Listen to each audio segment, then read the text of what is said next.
So I've seen a lot of videos of women saying some of the reasons why they don't want to be in relationships anymore.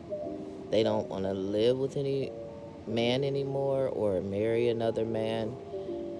That life is so peaceful without a partner. And I decided I wanted to say something and add to that discussion.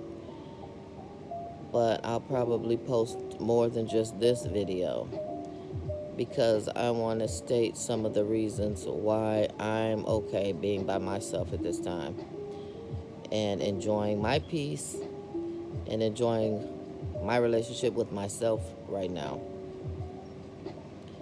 But I'm going to tell you about some of my experiences. Some years ago, I was with one guy, and financially, he was good to me. Gave me anything I wanted just about, but he was a cheater and he was on drugs. And eventually, the relationship fizzled out. He didn't want it to, but I couldn't stay in a relationship like that. So I moved on, and I met another gentleman. And this gentleman was very possessive. He was obsessed. A few months into the relationship, we had an argument, and he told me he didn't care if I left. So I'm like, okay, it's only a few months in, then it's okay for me to leave. So I called my cousin, and I had moved with this gentleman. We had both moved into like these condominiums. And I called my cousin to see if he'd help me move my things into a storage. And he knew who my cousin was. He knew it was my cousin. And so he stood there while I did. And then he came over and grabbed the phone.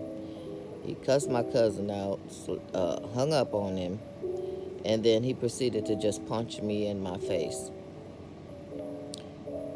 He punched me over and over again, and I would fall. He punched me, I fell into a table.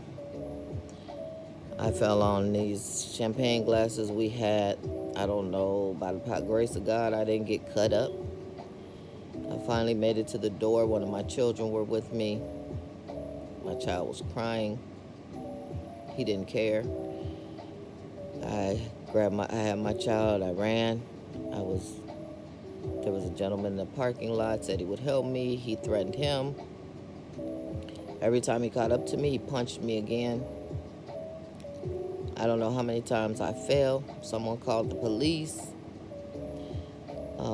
They came out, all men, and they knew the gentleman I was with. They knew his family, so they treated it like it was nothing. I was bleeding. My face was blood all over my face, my clothes.